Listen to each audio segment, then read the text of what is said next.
Good afternoon and welcome to the episode of the Ad Drop Podcast. I'm your host, Terrance Biggs.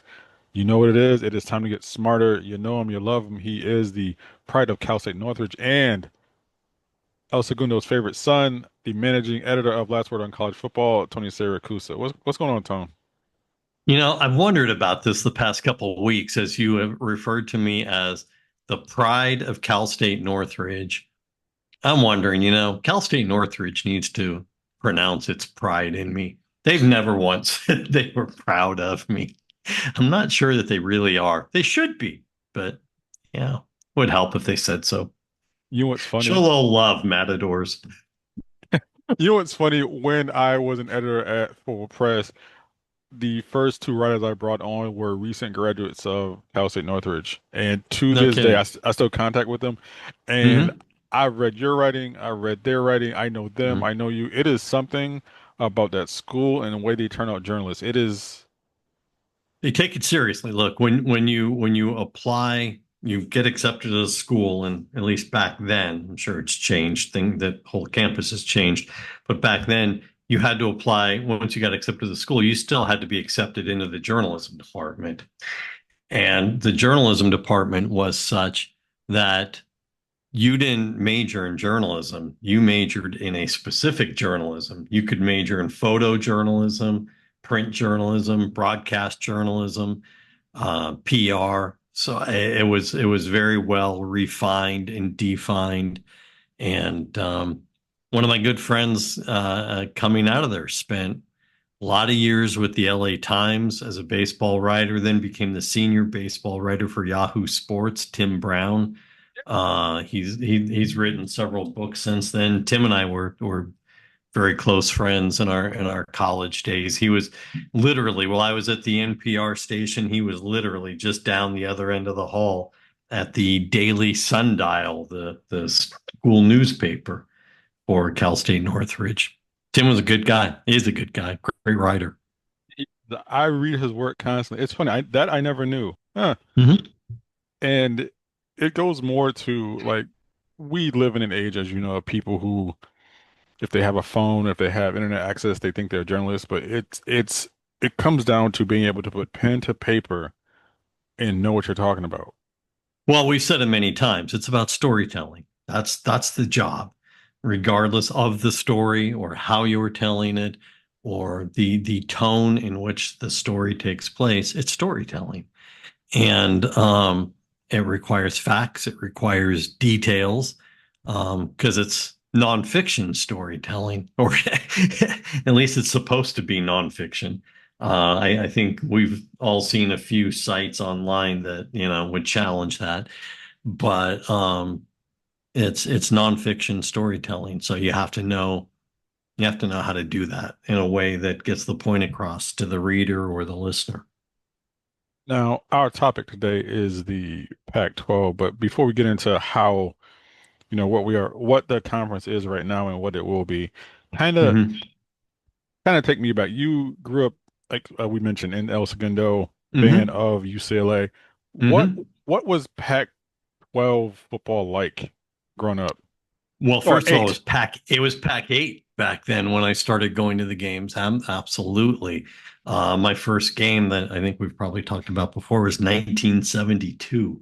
I was 6 years old and was there with my grandfather, UCLA at the Coliseum, because that's where UCLA played its home games back then, was at the Coliseum. They shared the facility with USC and with the Rams. Um, and it was UCLA against number one Nebraska. And Mark Harmon was the quarterback for UCLA, running the Veer offense for Pepper Rogers. So but it was a great experience. But the Pac 8, look, I mean, it had been that formation for a lot of years. The two Washington schools, the two Oregon schools, the two Northern California and the two Southern California. And so you played everybody within your conference. And then in the mid 70s, I remember UCLA won the 1976 Rose Bowl against Archie Griffin in Ohio State. And I was there.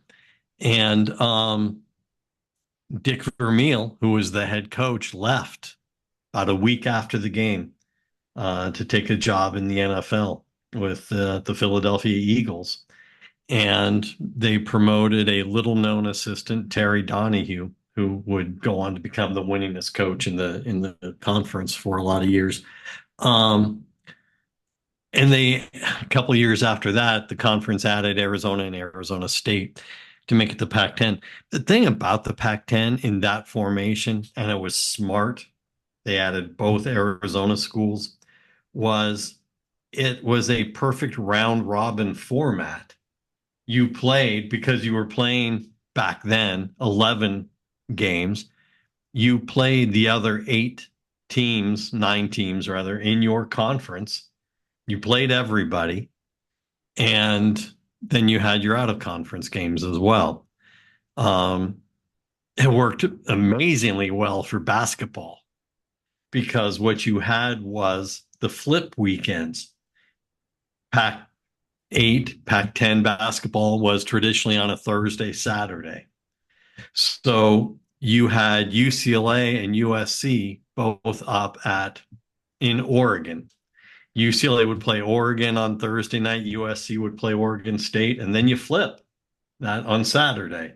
Or the Washington schools would be in LA. Washington would play USC on Thursday and then UCLA on Saturday, and Washington State would do the inverse of that. So it really, really worked perfectly well. But of course, TV revenue, competition from the other conferences forced them to expand and throw in Utah and Colorado into the mix, which really didn't work that well. Um, there was a lot of talk about making it Utah and BYU since they're natural rivals also. But back then, the Pac 8, Pac 10, Pac 12 had very stringent rules on the academics of the universities that were put into the conference. You had to be a tier one Carnegie research school, which is, some of the elite academic research schools in the country, and BYU didn't qualify. And so they were never really a consideration. The growth kind of threw things out of whack because now there were going to be teams in the conference for football season that you skipped. There would be teams in the conference for basketball season that you only played once instead of having the guaranteed home and home in a season. So it kind of threw things out of whack. But, let's face it, everything's been thrown out of whack over the last decade with the TV money and the conference realignment that we've already seen a couple of times and we're going to see again in the coming years. Was there a point when you could look back and say, you know what? Oh, it kind of signaled the beginning of the end for the Pac-12 as you knew it, outside of the teams from Utah and Colorado coming in? Like, was there a moment you're like, you know what, this is not going to end well? Well, you know what? When you had Larry Scott as the commissioner, and Larry was always talking about, he'd go up at conference media days for football, talk about the Conference of Champions and all the championships they won in track and field and women's water polo and all of those things. And that was all well and good. Um, Stanford, UCLA, and USC are the top three in the entire country in terms of NCAA championships. So when you had them all in the same conference, wasn't even close. Those three schools in and of themselves have more NCAA championships than any conference in its entirety. Um, but there was never the true focus on football that other conferences, especially the SEC, had. You had that run with USC and Pete Carroll, um, but then there really wasn't much from the Pac-12 after that, or even the Pac-10 back then. Um, and when you had Larry Scott, you really weren't sure that you had someone who was a strong negotiator for the next TV deal. Um, I know we've talked about in brief overview what happened with the Pac-12 network. And, when you've got the SEC network, you've got two channels, the SEC network and then the sub network channel, which, kind of a spin-off if they need to move a game. Um, with the Pac-12, he created all these regional networks. There was the primary network, but then Washington had, the Northwest had its own, and Southern California and the desert, and you know, Pac-12 Mountain Network for Utah and Colorado. And what he was mandating to the carriers, whether it was Dish Network or DirecTV or whomever else, was you can't just carry the primary network. You have to carry everything. And most of them didn't want everything, but they did it anyway to get the primary network. DirecTV said, no, we're not going to do it. The entire time, he never got a carriage contract with DirecTV, what was then the largest satellite company in the country. You're missing tens of millions of eyes throughout your regional footprint.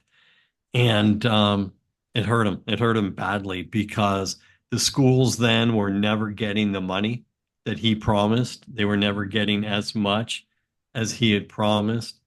And it really hurt his credibility. And you would see him at these media days from then on talking about we're really not focused on that. We're focused on the future, the cord cutters, the streaming. And it turned out 10 years later, he was right that streaming is the thing, but not back in 2015, not in 2017, not when you're missing all of these eyes because you can't cut a deal. And then when AT&T bought DirecTV, instead of lifting DirecTV into the Pac-12 realm, AT&T canceled its contract with Uverse that was carrying the Pac-12. So you never really had a sense of here's a guy who can really battle in the television rights arena with, you know, the SEC or even the Big Ten. I mean, the Big Ten network is really nothing special. It's not that big a deal, but their primary TV contracts are, and their tier one and tier two TV contracts are. And the Pac-12 in its last full TV contract, the teams were making about 35 million. And that was okay back then, but you could tell they weren't keeping up. Back in 2000, I'm going to do this off the top of my head. I'm going to say it was 2011, maybe 2012. The Pac-12 signed the largest network TV contract of any sports entity in history, but it was a 10-year long contract. And if you really believe, like Scott was talking about, if you really want to say we're preparing for the cord cutters, we're innovative, we're moving forward, then how do you get yourself stuck in a 10-year contract with no out clauses? So it really bit him in the rear end and it cost them dearly. And ESPN made him an offer to partner with the Pac-12 network the way they own the SEC, the way they partner with the ACC. So let's do the same thing. We're going to pick up all the production costs. We're going to pick up all the overhead. And in exchange, you're going to give us a cut of the ad revenue and the licensing revenue. And that would have kept everything alive, frankly. Probably would have kept the Pac-12 alive for a while longer because the money from ESPN would have been a lot bigger since they had ownership in the tier three network. Scott said, no, we're better off as an independent. We're better off going it on our own and proved to be a fatal error. I mean, Scott, a few years later, wound up doing a summer tour of private equity firms with his hand out asking for money for the conference. That was never going to work. Private equity firms want a seat at the table. They want ownership. They're not just saying, okay, we'll give you this money and hopefully we get a good return on investment. No, You screwed things up badly enough that you need our money. Well, then we're certainly not going to let you continue to run it if you're the one who screwed it up. So we'll give you the money, and in exchange, we're going to take over controlling interest on the board of directors, whatever the case may be, with whatever company they're buying. Well, you can't do that with a conference. Mm. The board seats are owned by the school presidents and chancellors. Schools can do it because you can give these guys seats on the board of trustees or whatever, board of governors or whatever else you may have at your school, but you can't do that when you're a conference. And of course, he walked away empty handed, and that was truly the beginning of the end for him. Now, one thing I didn't know that one, Larry Scott was a tennis player and something he made like less than 70 grand during his career, which Yep. is 70 grand a lot more than I made at tennis because I'm not very good at it. I But think I put that much out on my daughter's tennis. I'm certain we never made it back. he gives away to George Kliavkoff, and George Kliavkoff to me Mm-hmm. will always be the guy who looked at the Las Vegas Aces WNBA team, said, Mm-hmm. "All right, you know what? Here, take this." He sold it for $2 million to Mark Davis, who owns the Raiders.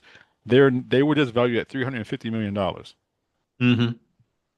George Kliavkoff is the king of turning a dollar into 15 cents. Leofkoff walked into an untenable situation with the Pac-12 and then proceeded to make it worse. The day he was named, we had a lot of people that we were watching and looking at.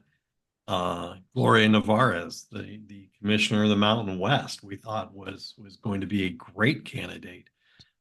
She had a Pac-10, Pac-12 pedigree in her background and had been deputy commissioner at one point. I was getting messages from people who had worked with Kleofkoff or even worked for Kleofkoff in Vegas saying, "Oh, this is great. Guy knows media deals. He knows all this." Look, man, he walked in, and the first thing you've got to do if you're the commissioner is check in with your people. Go visit Washington and Oregon. Go visit Cal and Stanford. Go visit the AD at USC and get a sense of, because you may have your sense, but your sense doesn't matter because you're just walking in the door. And he never did that. You know what? His entire time, he never met with USC when he went, never met with Martin Jarmond at UCLA, never the entire time. And they could have told you what the obstacles were. Instead, you wasted time waiting to find out what they were. By then, it was too late. And after he fumbles, schools start leaving, and then there are two left, Washington State and Oregon State, who stay. Mm-hmm. And now here we are. They are bringing back a version of the Pac-12, Pac-10 Mm-hmm. slash Pac-12. As a Mm-hmm. longtime observer and a person who has covered the conference, Mm-hmm. when you heard all this about all the schools joining, what was your initial thoughts? Um, how many of them had state in their name and they weren't actually states? I mean, Boise State, San Diego State, Fresno State, not states. Utah State and Colorado State, sure, that's fine. San Diego State, not a state. Look, it's right now they have added, and this starts in 2026, so doesn't change anything for the upcoming season. But what they've got is they have added to Oregon State and Washington State, who are basically still there only because they never got better offers from anyone else during all this realignment. Um, they are adding Boise State, San Diego State, Utah State, Colorado State, Fresno State, and then Gonzaga, obviously a non-football school. Um, and then they'll add those two to the school in Corvallis and the school in Pullman. Most of those coming from the Mountain West Conference, the football schools for sure. They actually have to get one more. You have to be at 8 football schools in order to have voting status at the FBS level in order to be eligible to take a playoff spot um, in the uh, at the FBS level. And so they actually need one more. As you and I sit here and record this, I think it seems pretty clear that the most likely candidate, and it's going to have to happen quickly. We're sitting here at June 18th. Mhm. It's going to have to happen in the next 2 weeks. Texas State. Um, at least it's a state. um, and Texas State has been they've kind of emerged with a little social media kind of hinting at what they want to do. Um, the school is putting it out there on social media. Um, they have a July 1st buyout deadline for the Sun Belt, which is where they are now. Their buyout right now to get out of the conference is $5 million. On July 1st, it becomes 10 million. So they need to make this move and they need to make it quickly. Now, do they have the 5 million? Yeah, probably. And if not, they'll get help from the Pac 8, 9, 10, and the schools there to help buy their way out. So the answers are going to have to come pretty quickly. The presidents, it's kind of funny. The presidents at Colorado State and Fresno State and so on now have a vote. They're not even really in the conference until next year, but they are the de facto conference right now. They've already done the paperwork to get out of the Mountain West and so on. They've already given their exit notification from the Mountain West. So even though they're still going to be playing this year in the Mountain West, they have voting privileges in the Pac-8 conference and will decide whether it's Texas State or not. But they're not going to do this. I feel certain of this. They're not going to do it until they're sure Texas State has all of its ducks in a row. You don't want to be uh, pillaging another conference and then have it, blow back on you when the school can't get out or changes its mind or something like that. Texas State, ironically, has already turned down an offer to join the Mountain West as one of the replacement schools for all those schools that are leaving the Mountain West to go to the Pac.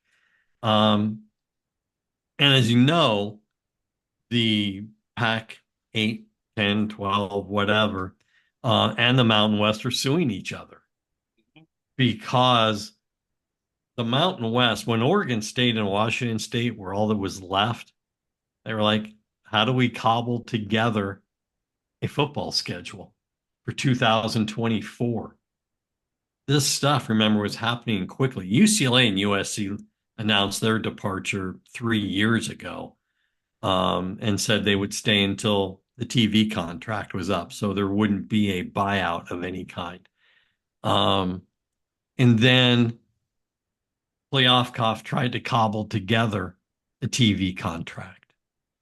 And the best he got from ESPN was about $35 million per school, which was about the same as what they were already making. And it was a good deal because you had just lost the Los Angeles TV market. You had already lost UCLA and USC. The remaining 10, if you stay together, will get the 35 million each per year. The schools turned it down. The school presidents had votes and they turned it down, thought it was more. They countered at $55 million.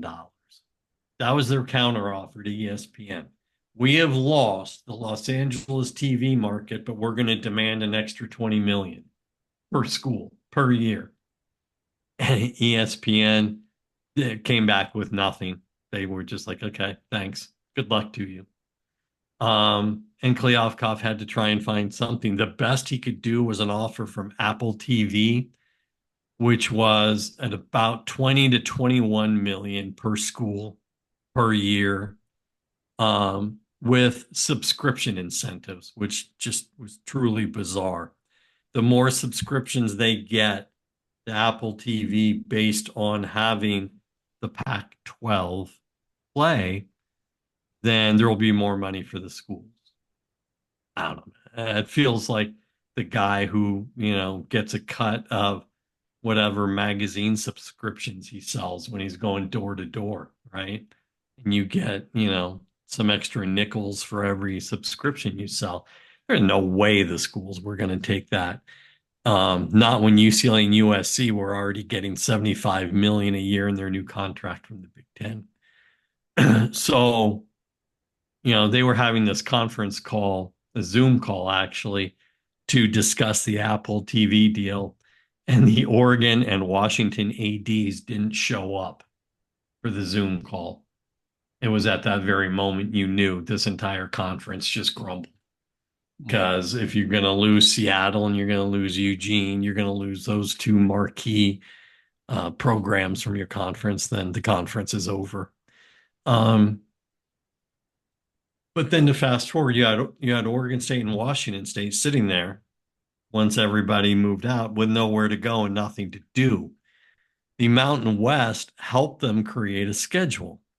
You can play some of our teams, and we'll give you a cut of the revenue from those. We'll do a contract. Um, Washington State and Oregon State, instead of playing each other once a year, actually play each other twice a year in order to help get to that 12 games. They go off and play whoever they can get. But the Mountain West stepped up and said, we will include you in our schedules. I think they played six, maybe seven Mountain West opponents last year, each one of them. And so it was pretty good. But then what happens to the Mountain West? You got all these teams saying, hey, you know what? We're going to leave for a reformulated Pac-12. And the Mountain West was pretty pissed. There was or is a no poaching clause in the contract agreement between the Pac-12 letting Oregon State and Washington State go play these schedules for a couple of years against the Mountain West schools, and the Mountain West accommodating it. There's no poaching terms in there and penalties if you do poach. So, of course, now the Mountain West started litigation saying, man, you stabbed us in the back. We helped you out. We gave your two remaining teams something to do, and so they could keep their football programs alive. And this is what you do. This is horrendous. The Pac-12 countersued, saying the poaching penalties, yeah, we signed that contract, but those are actually unenforceable. We knew it when we signed the contract, but we signed it anyway. And that the fees owed to the conference, to the Mountain West, should be gone. They should be wiped out. So they're sitting there in mediation about now, we're trying to work something out before the end of summer. But it turned into a pretty contentious thing with Pac-12 Commissioner Teresa Gould and Gloria Nevarez from the Mountain West, that we helped you out and then you stabbed us in the back and took a bunch of our teams. But you and I both know that's also the reality of major college sports right now. When the TV contracts come up for renewal in the Big Ten and the SEC in the next 3 to 4 years, we're going to be going through some of this again. The Big Ten and the SEC are going to go poach some other conferences to try and have validation to ask the networks for even more money than what they're already getting. Do you think there'll ever be a point where the Pac-12 will kind of rejoin up the Power Four again? Because right now they're kind of going to be in the group of five-ish. Yeah. Yeah. I I think no, I don't, because no offense to the schools that they're getting, they are good programs, right? They're nice programs. Boise State clearly is the prime time name on that list where football is concerned. San Diego State has done well. San Diego State, pumped in a boatload of money. Um, they've got a relatively new stadium, Snapdragon Stadium, that they opened a couple of years ago. which is a $315 million stadium build. And it's a really nice complex. It's the only FBS program in San Diego, so it's got its territory carved out. Um, but you need to have more success. They had a good basketball run a couple of years ago to the Final Four. But you need that football run and you need it more regularly. You need to sell out Snapdragon Stadium, which it's an interesting place. It holds, I think the official number is about 38,000, but can expand to 60 the way the seating is built in. Um, but again, you've got Boise State, which obviously is a prime candidate. Fresno State, we remember the days, right, with Pat White when he was the coach, right? And they'd go play Wisconsin and beat Wisconsin in Madison or and he was so bright, we'll play anyone, anytime, anywhere, which always looked great when you'd get your one big upset every year or every couple of years. And then no one paid attention when you were finishing in third place in your own conference. You know, it's not like it was some elite level program. It was a good upstart program. They do well when they play teams on the West Coast. Having lived in Fresno for a couple of years, I can tell you that the fan base there is fanatical. They go on the road to the Rose Bowl to play UCLA. They go to the Coliseum to play SC. Man, they're bringing 10, 15, 20, 25,000 people with them. There was a period where there was a joke, last one leaving Fresno for the football game, turn out the lights. Because it felt like the whole city was hitting the road, that it was like Hoosiers with, all the cars following the team bus down I-5 into Los Angeles. Um, but the success, if you want to be honest about it, the success is very sporadic. So they're nice teams. They're okay. Are they going to be a power five? Not with this lineup. No, you're going to be a group of five. And I think it's fair now next year when they have this lineup of schools that it's a group of six now. It's the G6. It's not the G5. These guys belong in that conversation. Um, but, right now you're looking at, they're negotiating potential TV deals to start next year. And the best estimates are you're going to get about 15 million per school.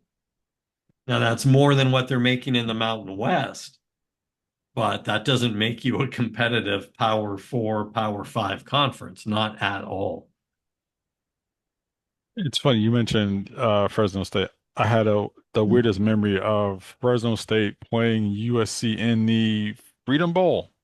Yeah. And I want to say that Fresno State they ran the ball all over USC. They ran for like 200 some odd yards. I can see Lorenzo Neal running for a touchdown and Yep. Trent Dilfer passing for a touchdown. And like you said, it's been intermittent. Like when you look at this list, Hmm.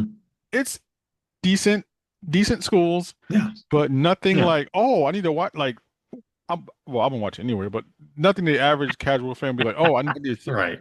I need to sit there and watch it. Is Right. there any schools out there that could tilt this? Like, what would be the reasonable get for the Pac-12 as far as that they were able to poach somebody like the Arizona schools, maybe BYU? Look, I think, yeah, you're not going to get any schools that left for the Big 12 because you can't compete financially. There was talk that they could go get Tulane or somebody like that. Fine, all well and good. But then you're starting off this entire process of expanding the map to a ridiculous point, right? You've got it confined that Colorado and Utah are as far east as you're going to have to go, which was the footprint of the Pac-12, right? Nothing was further east than that. Everything was pretty regionally confined. You've been able to rebuild that. You make an offer to a Tulane or somebody else like that, you know, you might be able to get another 1.5 million, 2 million, 2.5 million per year out of your TV contract, but at what cost? Now, when you're putting a team that, is another 10 states away travel wise, what are you really getting in exchange for that little bit more money? So I think anything they do is going to be confined. I don't know if there's anyone else in Texas, if they want to go get North Texas or someone else. It's possible, but I think everything is going to be confined from West Texas on west. You know, um, maybe they go get UTEP. Does UTEP add to your marquee status? No, not at all. But who does? And I, mean that sincerely. You want to go try and add the, couple New Mexico schools? Yeah, yeah, I don't know. Northern Arizona. Again, there's not a lot out there that you can still get. Getting Boise State was the big move in this gathering of schools because Boise State is a well-known, well-established national brand for college football. Um, the rest of them have a lot of work to do. Getting Gonzaga for basketball and for non-revenue sports is a terrific get. No one's going to argue with Gonzaga's credentials in basketball.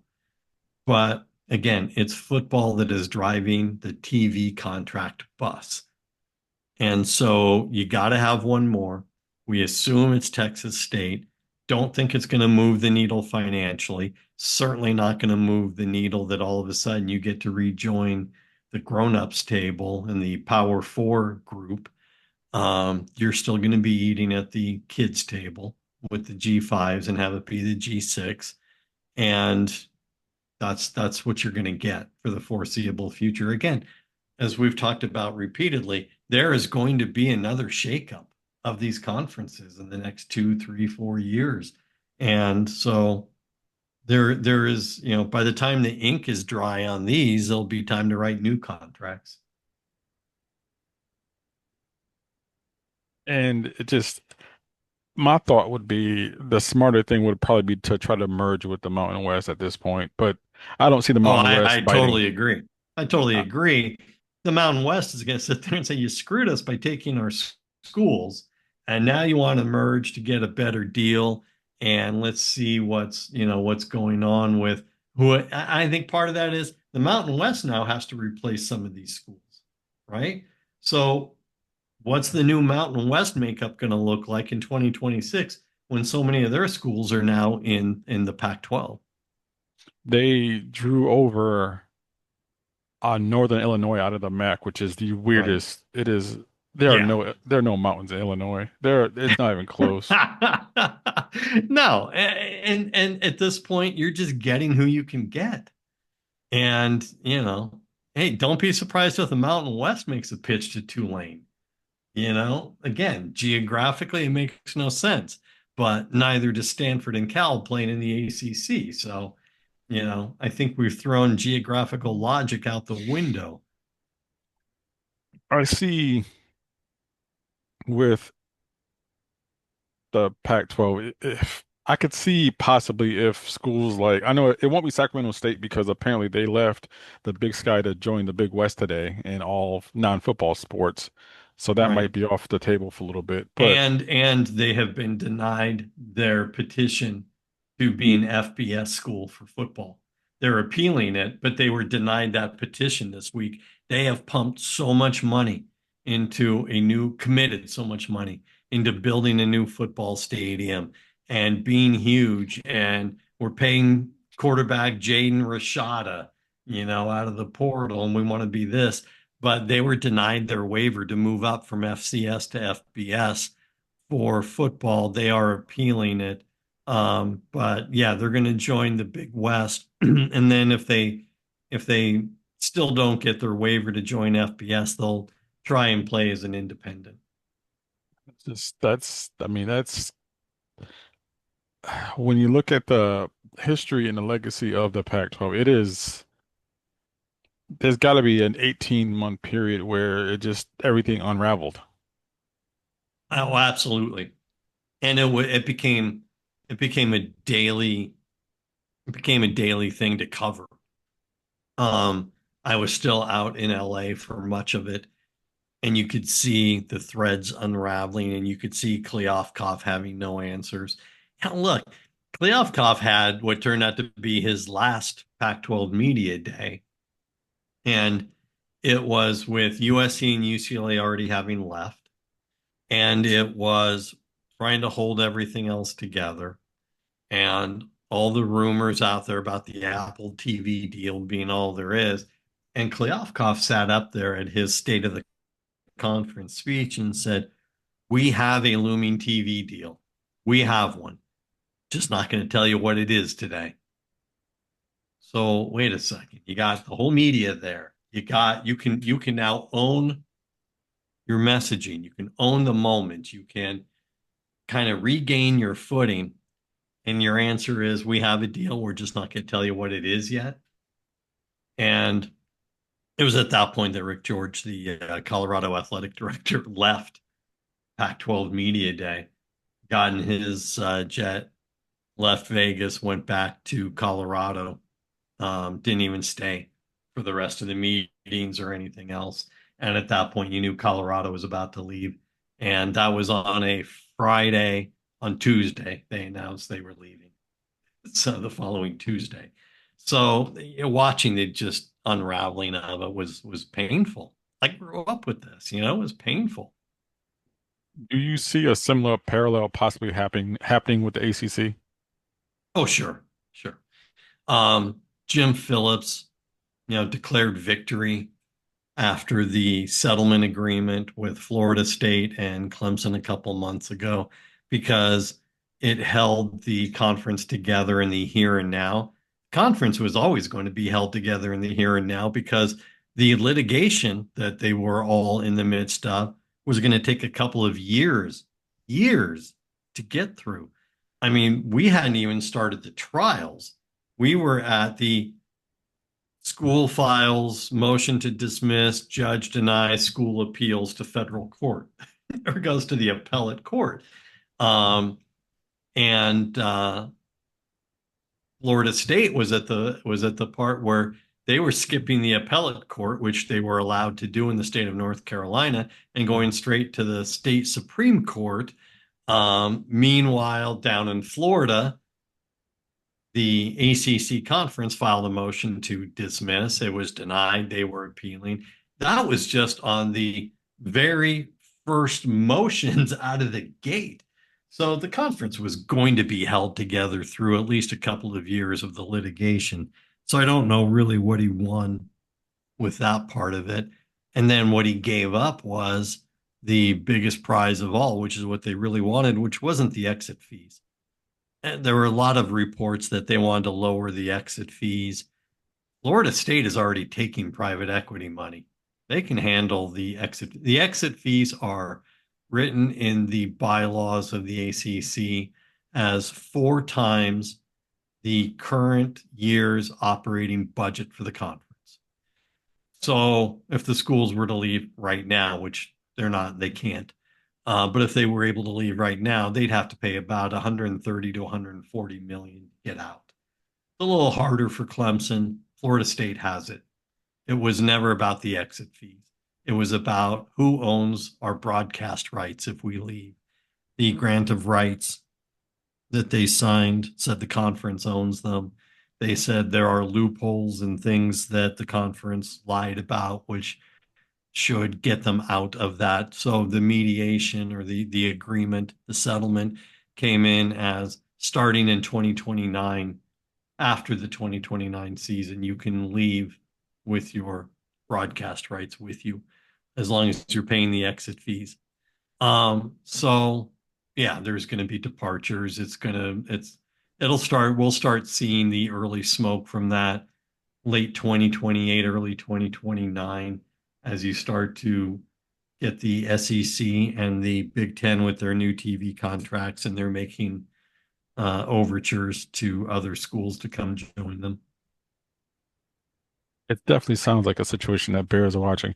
How can people interact with you on social media and what's coming up on Last Word? They can go to lastwordonsports.com, click on the college football site. We also have Instagram, Facebook.